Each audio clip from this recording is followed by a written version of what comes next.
Hi, welcome folks. Welcome to the FPA's webinar on how to conduct a fiduciary caliber risk tolerance assessment. My name is Mark Frudenthal. I am the founder and CEO of Tolerist, the fiduciary standard and risk tolerance assessments, and we are going to have a pretty big group today. So everybody is on mute, you know the drill. You can type a question into the little chat box there. We are going to get to as many questions as we can. I may hold some of them till a little later on, but if they are related to the material on screen, I will try to seed them in where possible. So feel free to enter those. Okay, without further ado. So the fiduciary caliber risk tolerance assessment. Let's see.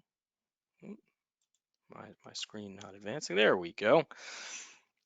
So let's first talk about from the regulatory perspective. So when you look at the way the SEC describes risk tolerance, they talk about two concepts: somebody's willingness to accept risk as well as their ability to take risk. Now, you will find some advisors use the term capacity to take risk, and that's really the same thing as someone's ability to take risk. So how about some of our industry constituents? So one of the things that we see Michael Kitces point out here is that being a fiduciary really entails two duties. We often hear discussion of the duty of loyalty, but let's talk for a second about the duty of care. This is all about diligence. This is all about incorporating the readily available information into the advice that you provide to a client. How about the Fiduciary Institute, the Institute for Fiduciary Standards, where we are talking specifically about the need to incorporate a reasonable assessment of risk tolerance. And that's based on the information that you have not only at inception, but ongoing throughout your relationship. So we're not just talking about personality here. We're talking about other information that you have readily available, can and generally have collected from your clients. So let's talk about where risk tolerance has really evolved. I'm sure many of you have been in this industry for a while and know the old risk tolerance quiz. And that's been around a long time. And we've seen some evolution from that in something that's more granular, something that is more numerical. We've made it more precise. We have gotten away from simply the big buckets, the aggressive, moderate, conservative, to often some numerical outputs. We've gained precision. You've seen a lot of the tools out there haven't necessarily gained accuracy as they've gained precision. And as we've continued to evolve, we have been able to incorporate measurements of someone's actual ability to take risk separately from their willingness to accept risk. And that's really been the big leap forward in recent years.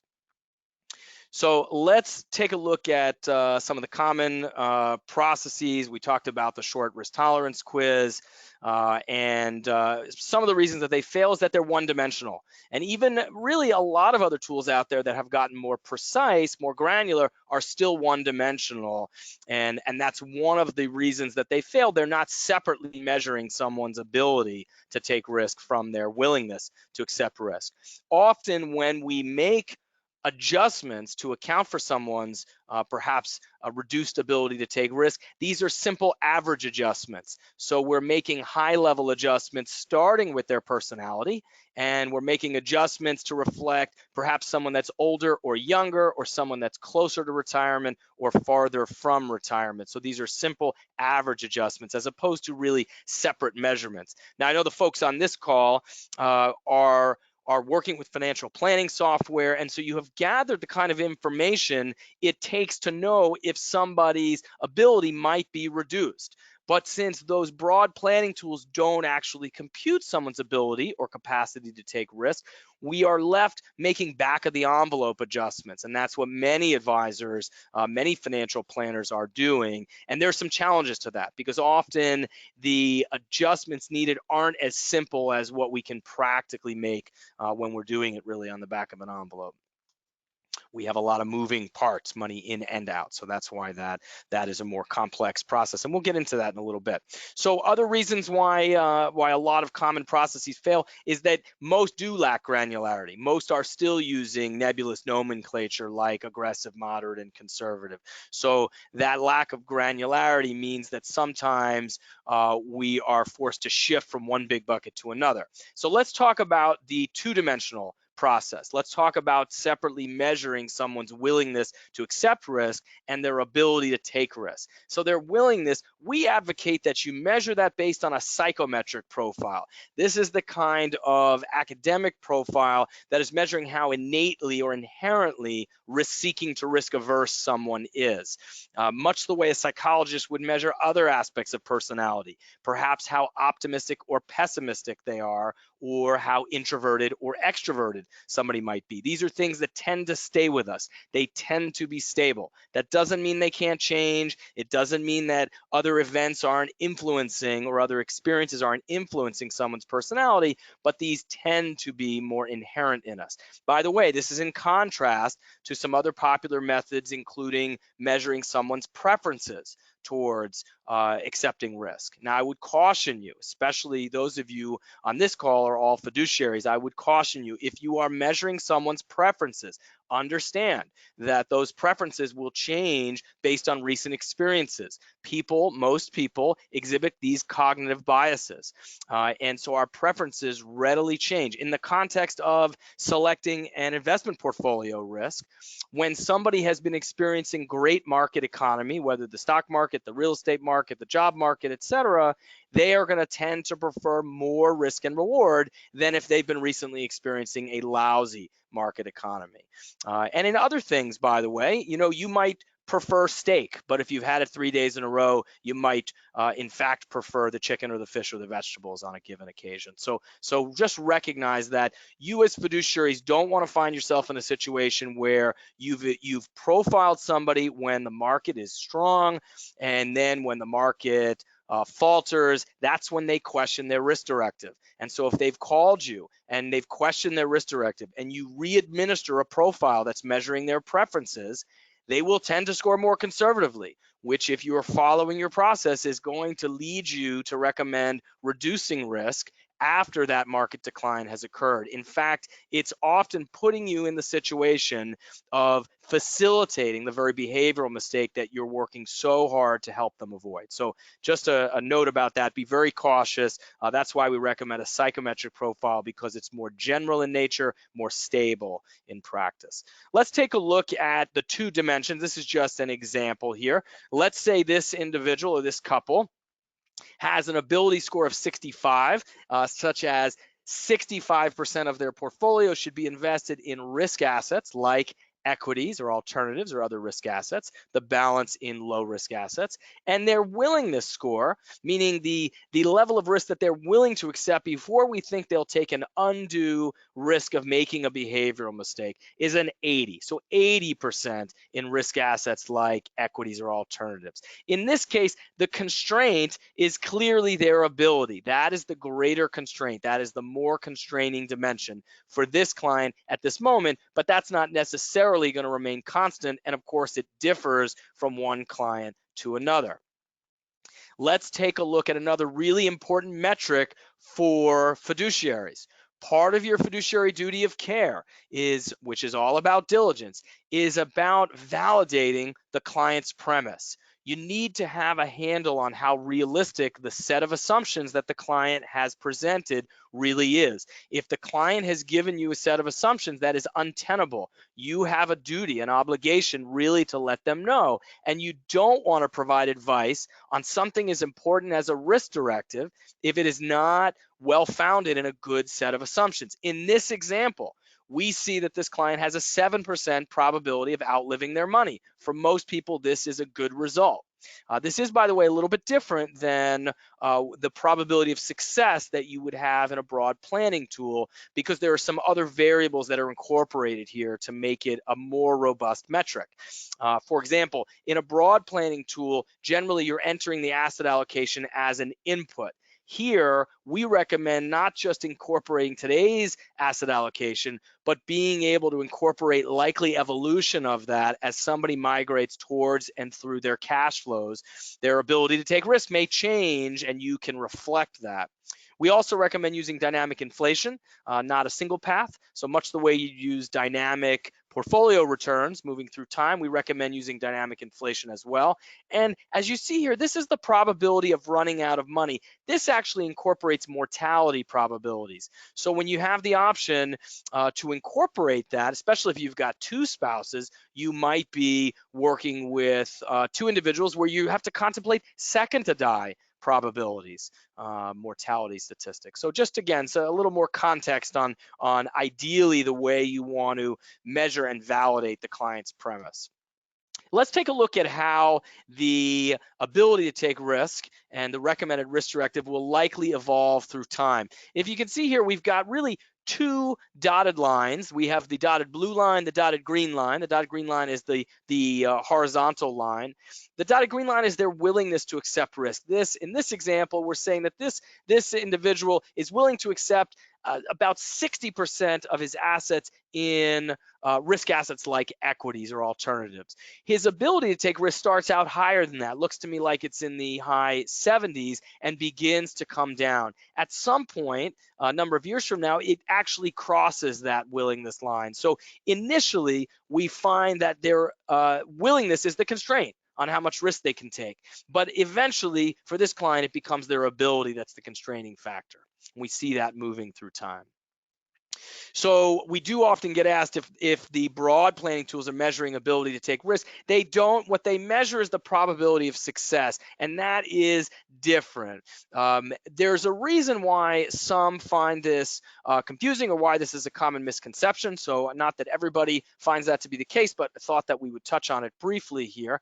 So one of the scenarios that you might find is somebody that spends too much money relative to their means. They're drawing on their portfolio too quickly. And that type of situation does cause a reduced probability of success and also a reduced ability to take risk because money is being used more rapidly. It has a shorter time horizon and thus a lower ability to take risk. Now, while these may coincide in some circumstances, neither one's determined by the other, and that is why they are two distinct measurements and very important to measure both. So let's say when you're using a broad tool, you're going to measure that probability of success, meaning the probability of meeting the goals, including retirement, based on some set of assumptions across some specific predetermined period of time. Your ability to take risk is the level of risk that the client is able to take. This is independent of their personality. It's what they are able to take based on the time horizon to future cash flows. Ability is a snapshot, but we can also compute ability as it moves through time, which is what you saw on the previous chart. Also noteworthy here, it is important to contemplate the human capital. So in other words, some of your clients' future withdrawals have not yet been funded. So there's work that they'll do and savings that they'll make or contribute that will ultimately fund some of those future withdrawals. So let's take a look at a sample client here. In this example, we have somebody that's 30 years old, who's going to work a long time. They've currently got $25,000 in assets. They do a good job saving $1,000 a month. They've got current expected expenses. We'll use today's expenses. Obviously, they'll be adjusted for inflation, but let's say that's $5,000 a month. And they expect between their pension and their Social Security, they must have a good pension here, $6,000 a month. So it's a little bit of an exaggerated example, but this person's in great shape. As we can imagine, their ability to take risk is really at the top end of the scale, nearly perfect probability of success. We never really want to say 100%, but based on history, we think that's, let's call it 99+%. So that is an example, very high probability of success, low probability of outliving their money. But let's make one change to the example. let's assume they have a capital expenditure and they are going to pull $25,000 out in 1 year towards the purchase of a home. Now we see here they have $25,000. They are continuing to save, so it's not likely going to be all the money that they have at that time. But this is a significant withdrawal in a pretty short period of time. So let's take a look and see how that impacts the situation. Well, their ability to take risk drops dramatically. So in this example, they can expose about 20% of their assets to risk assets like equities and alternatives, and the balance should be invested in low risk assets. Does it really compromise their probability of success? Very little. Very little. This client is still in excellent shape, even if that entire $25,000 gets pulled out. And we've created a simple example, so we're not really even looking into, say, the equity building in one's home. That is a good idea. We certainly recommend incorporating it and give you the tools to do that. But in my simple example, we're just ignoring that. So let's take a look here at some of the failures of many of the fiduciary risk tolerance assessments that are done out there, some of the weaknesses. So in some, you're still relying on nebulous nomenclature, the aggressive, moderate, conservative, in which case those names mean different things to different people, different advisors even as well. And not everybody's using those, but we do find actually that the single most common process is still simplistic risk tolerance quizzes. So that is worth mentioning. When you're doing that, you are often forced to switch between a few large categorical buckets. So you may not be making granular evolutionary changes to somebody's risk through time. You might be stuck saying one day we're switching from aggressive to moderate, and that might be a large change, and unfortunately over very few days in the lifespan of the client. So you might see these big type steps, and unfortunately, since you're placing a great onus on, in this example, the 2 dates that somebody switches risk level, it could work out great, it could work out lousy, but this is not often what advisors find most desirable, and clients as well. So most assessments focus too much on personality. Actually, many focus exclusively on personality. There are different types of personality assessments, different academic frameworks. So we talked about a psychometric profile. We talked about measuring someone's preferences. Those are certainly two of the most common, but the tools that you'll often have access to are only doing that one dimension. Some have incorporated some ability, capacity, even some of the old risk tolerance quizzes, but they are making linear type adjustments. They are putting them on the same one dimension. And when you're making those adjustments in a simplistic quiz, often they're based on age, time to retirement, things like that. We are generally finding most advisors are not actually analyzing how sensitive the outputs of their exercise are to changes in the inputs. And so this is a way you can add efficacy to your fiduciary process by understanding what's driving the exercise. Know why the probability of outliving their money is what it is. Which components are driving it? Is it their savings rate? Is it what they're spending? Is it when they're retiring? Is it driven by taxes or inflation or other kinds of inputs? We also find for most advisors, they are not able to compute the evolutionary process, how someone's risk directive, how their ability to take risk, how their recommended risk directive is likely to evolve through time. That's another limitation we find in most fiduciary risk tolerance assessments, but it shouldn't be. You really should be incorporating that. So let's talk about the recommended process here. So as we said, we recommend a psychometric profile. This is just an example of a workflow that you might see. This is one where you might send it to a client. They might fill it out on their smartphone. These are general questions about how somebody sees themselves, how they believe they compare to others, how others identify them, how they've behaved or how they anticipate behaviors. These are easy general type questions. And with a psychometric profile, you're measuring how someone compares to a large population who's taken the same exam. You're figuring out where on the bell curve this individual falls. And that is a more stable kind of profile than measuring somebody's preferences. So you also want to collect some other information about time horizon, about, in this case, whether somebody's retired or when they're going to retire, what they save across different kinds of vehicles or tax status.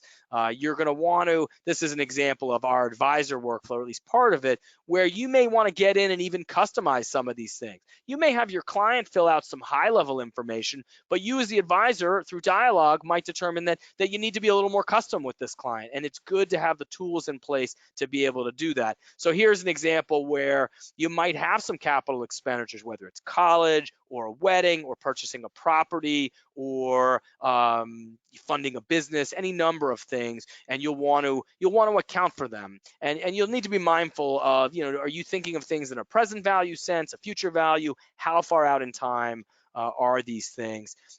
Capital inflows. I talked for a minute about the human capital, what somebody's saving generally because they're working.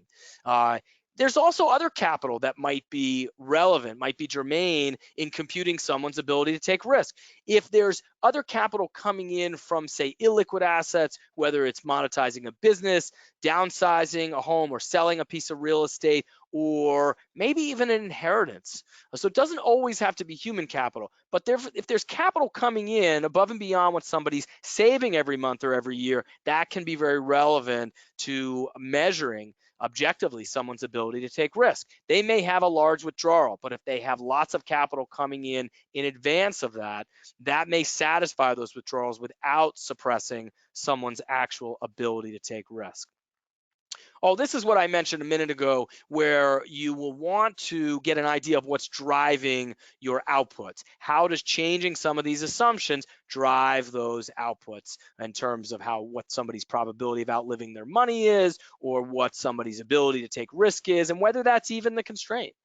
Is also important. So here's an example, by the way, of one where ability goes up.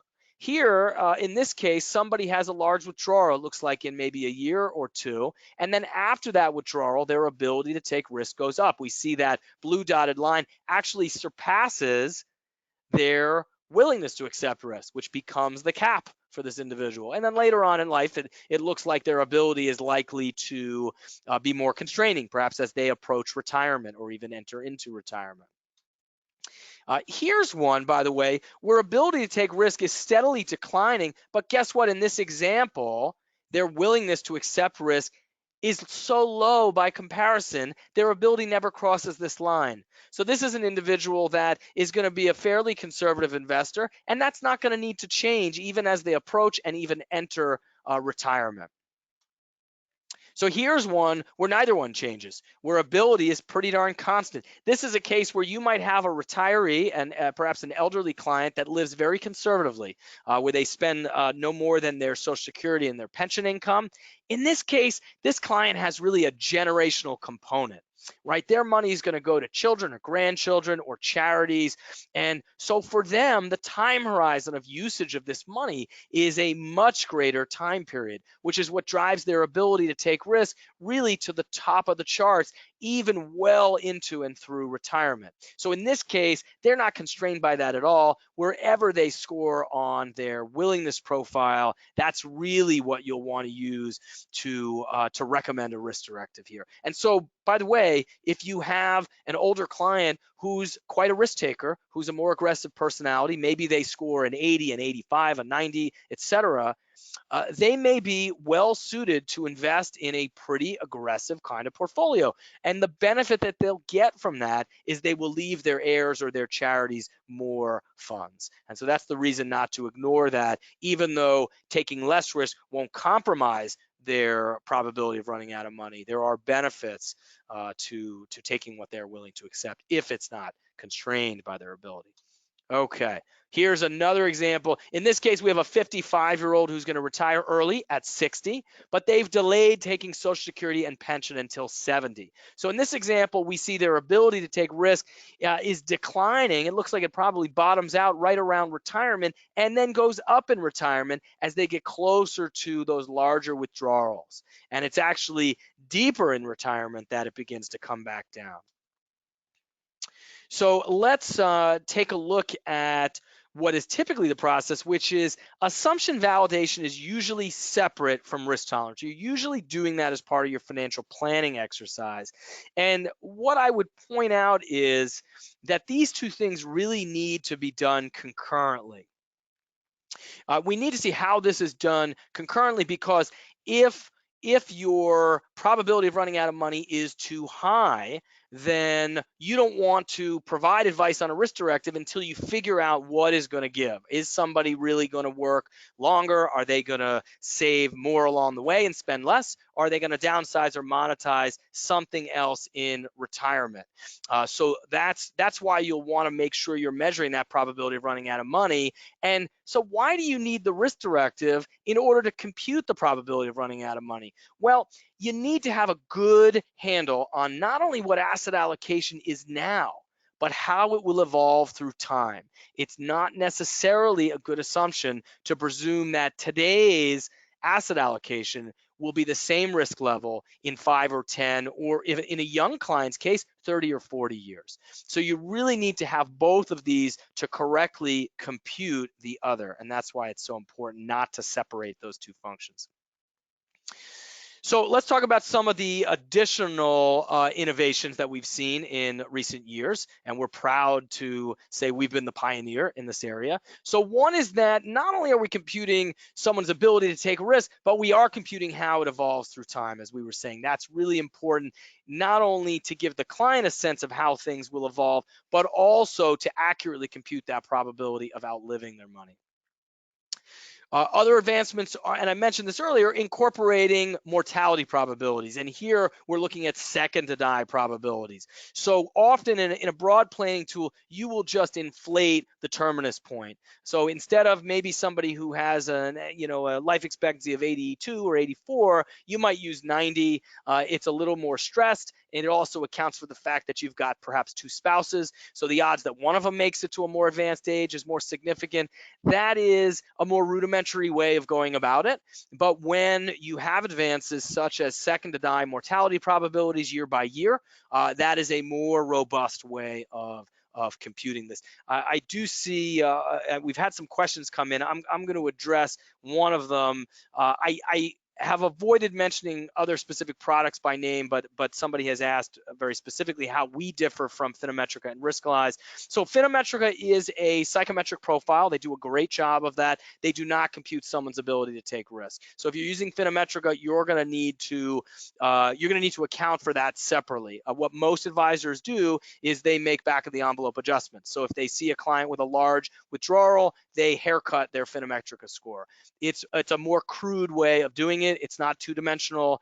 As you've seen in some of our examples, it may be that if somebody's personality profile, if their willingness to accept risk might be more conservative than their ability, it might be the constraint. So you might not need to make any adjustment based on ability, or perhaps the ability is much lower than somebody's personality. So the main difference versus Finometrica is that we also measure someone's ability to take risk. Riskalyze is also a personality profile.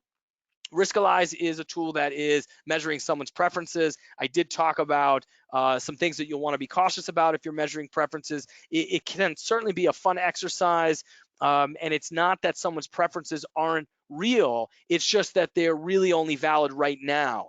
And we just have to recognize that people's preferences change very readily. And so you just want to be careful you're not facilitating a behavioral mistake if you re-measure someone's preferences after the market has declined. So I just recommend being very cautious. I have some other questions here. I'm going to save some of these to the end. Here's one about integrations. We presently integrate with Orion, Redtail, Wealthbox. We're actually about to release the integration with Black Diamond. There are a number of other technologies in queue as well. And we're happy if you'd like to reach out and have other technologies that you'd like to have us integrate with as well. So we can certainly talk to you about those things too. I've been asked about tools for 401k participants. We're going to touch on that, I think, later. I'll hop into the live site and give you a quick look at that too. Let's see.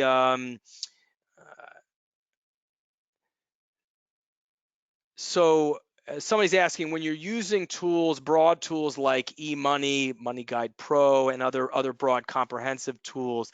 So Tolerist is collecting high-level input, certainly not to the granularity that you're going to do in eMoney and Money Guide Pro. They do very broad planning modules. You have a lot of different modules. We don't do that. So they really dovetail with each other. We do get a lot of requests for integration with eMoney and Money Guide Pro. We are working towards that. Certainly, if you're using one of those programs, I know with eMoney, you can actually log in and make the feature request. Tolerist is listed as one of their future enhancements. So if you go in and you click the, I think it's called feature enhancements on the bottom right-hand screen on eMoney, you can search for Tolerist and vote for that. If you'd like to contribute to what specifically is being integrated, then you can spend an extra minute and describe the kinds of things that you'd like to see integrated. Most commonly, it's to have the inputs that you have in your broad planning tool carry over through the secure API into Tolerist.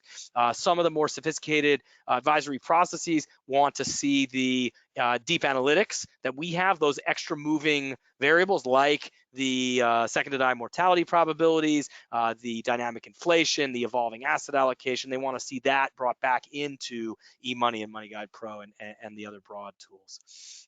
So those are good questions. I'm going to touch on a couple of the others after we wrap up here. So just to give you a sense about how we are objectively measuring someone's ability to take risk, the math has some complexity to it, of course, but it is rooted in traditional fixed income mathematics. So for those that have had some experience with bonds or bond portfolios, think about the way a bond or bond portfolio, you can measure the sensitivity of the value of that bond to changes in interest rates or credit spreads.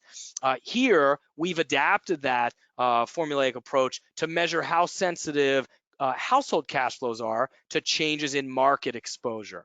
And we've rolled that up into a singular objective computation of someone's ability to take risk. You can imagine household cash flows are more complex than, say, a treasury note.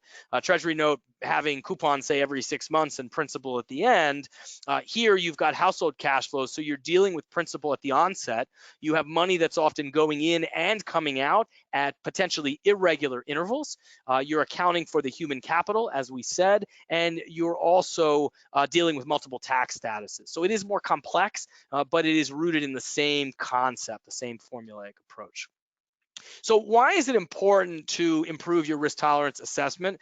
So the risk assessment or selecting the right risk directive is kind of a Goldilocks exercise. All right, if you take too much risk, then the client might not be able to meet some of the financial obligations along the way, or they're not going to stomach the volatility along the way. If they take too little risk, this means that they may not either be able to retire when or how they want, or they might not leave as much to their heirs or charities as they would like. They're not going to enjoy the fruits of their labor as much as they otherwise could. So with a more scientific process, we find that not only the advisor, but the client is more confident. That facilitates better discipline to stick with the plan, improves client retention and referrals. And so that two-dimensional approach, when you're including cash flows and mortality probabilities, this really demonstrates that greater level of diligence, that higher fiduciary duty of care, and that strong culture of compliance that is so important for fiduciaries. And speaking of a culture of compliance, advisors report that regulators really appreciate the kinds of diligent approaches that are documented in Tolerist reports, because you're showing that you use a two-dimensional assessment, you demonstrate that you use cash flows and mortality probabilities, that you're not just measuring someone's personality towards taking risk, that you have a scientific process that's objective, that's repeatable, that is documented, all very critical for the fiduciary process.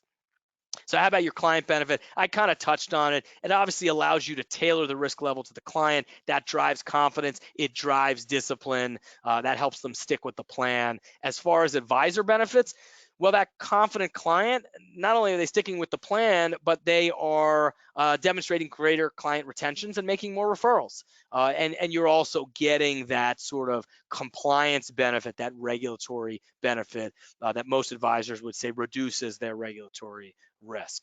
So I do have a few other questions here that I'm going to take. One question was, do we offer a trial? We do. It's a 10-day trial. You can go to tolerist.com, sign up for a 10-day trial. It is fully functional. You can do as many assessments as you want for as many clients. You can do 401k plans. You can embed it on your website, send a link to a client or a prospect, whatever you would like to do. That's why it's limited to 10 days. The 10-day trial clock doesn't start until you activate it. So if you sign up for the trial, but you're not ready to start it, wait till you're ready. You can activate it at any time. Also got a question here. Is there a discount for FPA members? There is a discount for FPA members. We're actually not going to disclose it here just because it sounds like there may be some guests on with us as well, since we have such a large group. You can simply contact the FPA. They are happy to give you a referral code that will get you a 10% discount on any subscription. You can combine that with a group discount. So if you have 2 or more users at your firm, you can combine that with the group discount. You can also combine it with a term discount. So very popular to prepay a year or 2 years, and you'll get another discount on top of that. So if we gave any more discounts, I think we would owe you money. So that's a good question. A private demo, do we do private demos? We do. We can do a private demo for you as an individual advisor or for your team or your group. Again, you can go to tolerist.com and schedule that demo really whenever you would like. Let's see, I've touched on integrations. We've touched on some other processes out there. Tools for 401k participants. So for this one, I'm actually going to hop over to our live site. So let me take you over here. So the question was, do we have tools for 401k participants? We actually have a great tool for 401k participants that was released at the end of last year. What we found is that advisors serving 401k plans tell us that they really can't serve the masses profitably. The $20, $30, $40, $50,000 participants, very difficult to serve this population profitably because they don't generate enough revenue, frankly, to cover the kind of advisory time it takes to do custom planning and advice. And so they asked us if we could adapt the deep analytics that we built in the wealth management space for the 401k participant. So I'm just going to quickly walk you through. There's a lot of different ways you can set up models in Tolerist. I'm going to give you a quick rundown.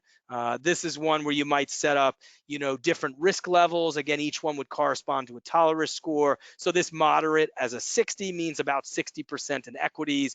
You can name them anything you want. You can have as many columns as you want. You can have as many positions as you want, but they should be selectable within the 401k plan that you are trying to advise. You can put tickers or things like that.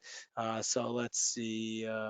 Here's one. This is an easy one that I like, which instead of putting different risk levels in, I might say, I'm just going to build an equity composition, and I'm going to build a fixed income composition, and I'm going to interpolate between them. So if somebody, oh, you know what? Somebody has said my screen is not being shared. Thank you for letting me know. I apologize. So how about that? Dylan, is my screen being shared? Okay. All right. Sorry about that. Apologize. So let me, thanks for your patience. Let me show you what I had pulled up originally was a model like this, where advisors select risk directives and can label them as they want. They're free form. They can select different positions. And so you build whatever composition you want to deliver to a participant. And in this case, I said, I want to round to the nearest. So I want to deliver one of my, in this case, 6 risk levels to the participant. You can make as many as you'd like. So you can make it as granular as you'd like to make it. You can build them into your record keeping, or I should say some advisors build them into their record keeping system. So that's why we let you label them. We also let you show the drill down positions if you like. I was showing this one here. This is one where I've said, I just want to build an equity composition and a fixed income composition. Again, I select as few or as many positions as I would like. And And I selected interpolation, which you really need to do when you are only picking two risk directives here, right? You don't want to round to an all equity or an all fixed income. So if somebody scores a 60, we want to deliver 60% of this composition, the equity composition, and 40% of the fixed income composition. So let's take a look at a plan. It takes you about 1 minute to set up, except let's see. Oh, yeah, sorry, equity. So let's go to, this is XYZ plan. So you can put the company logo in here. You can, put details like if they have a Roth option or things like that. You'll assign a model set to it, and you'll model the employer match. So this is, as long as you have this information about your plan, you can model this in about 1 minute. So let's grab the link. We create a website, a branded landing page for every 401k plan that you administer. So that website would be for any participant that works for the XYZ company in this case. So it'll have your logo up here where I have my Advisors Inc. It'll have the company logo here. I selected a mountain theme, but you can really select whatever you would like. We give you a half a dozen different themes. So let's say we have Joe, participant, Joe at XYZ. Remember, this is what the participant is seeing. This is not the advisor's view. This is where you're directing participants. They get a little brief, hey, what's going on here? They're going to get 10 of these psychometric questions. Now, in the Tolerist 401k exercise, we're not asking about a spouse the way we would in the wealth management tools that we call Tolerist Pro that's designed for your client. That also has 20 questions, not 10. So this is going to be a shorter, simpler exercise. We actually have an exercise even shorter than this one called Tolerist EZ that is designed for prospects. It's really designed as a sales tool to help you qualify a prospect and start some dialogue. So in addition to that 10-question psychometric profile, we're going to collect some other information about Joe. Let's say Joe's 35 years old, presumably not retired, bless his heart if he is. Let's say Joe plans to work till 66, and Joe earns $50,000 a year. Joe puts 10% of his salary in the Roth. It knows about the employer match because the advisor would have modeled that. Let's say Joe's got $10,000 in his pre-tax 401k and $25,000 in the Roth, and Joe has $10,000 outside of his retirement plan. Now, by the way, occasionally Joe has $1 million outside the plan, and this may serve as a lead generator for your wealth management practice. So let's say Joe spends $3,300 a month. And if Joe's thinking, hey, I don't know the answer to this, we offer some worksheets throughout this exercise. So Joe might say, how much have I spent on rent or my car payment or my utilities? Excuse me, and it'll add them up for him rather than having to think about that. It's like a digital scratch pad. Let's say Joe's going to have another $2,000 in Social Security or pension income. And let's say Joe saves another $100 a month outside of the retirement plan.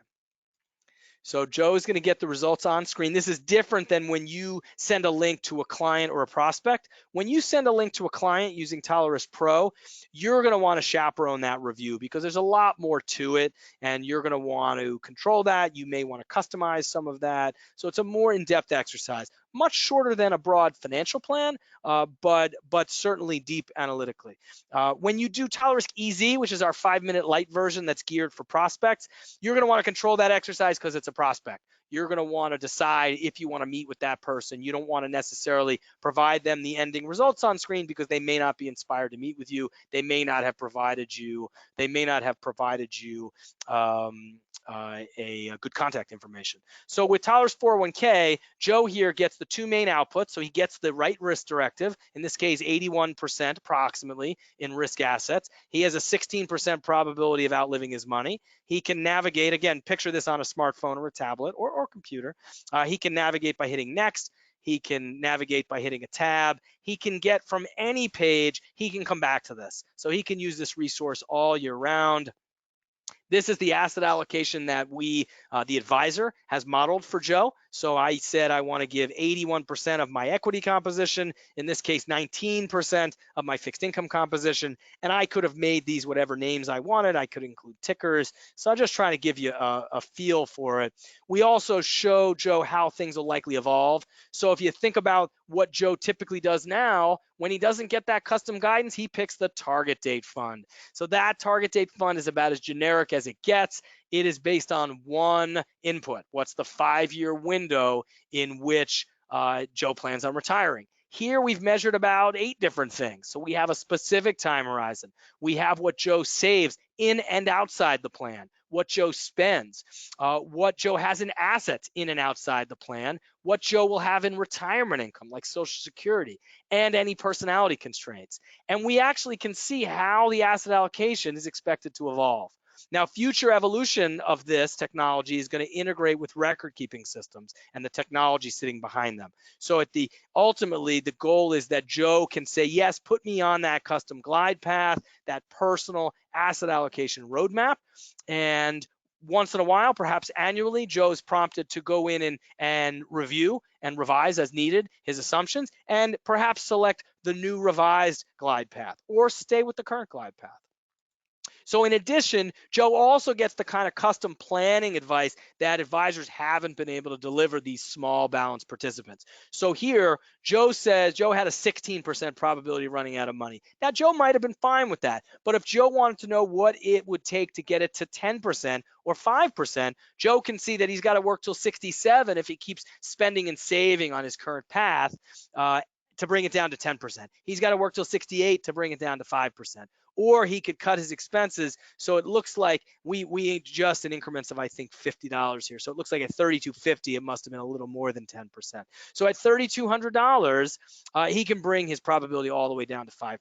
So we're able to deliver that kind of custom planning experience that's never really been able to be done in 401k world before. You as the advisors have access to all this. So I'm not really going to go into it, but if you're meeting with Joe, now you have everything at your fingertips. So if you are going to have a brief meeting now, in a 5, a 10, a 15-minute meeting, you can have a much more in-depth conversation. You can talk about maybe Joe's spouse, maybe a family business, maybe an inheritance, maybe special needs family members, things that you didn't have the background to really get into. I'm going to touch on a few more questions. Let's see here.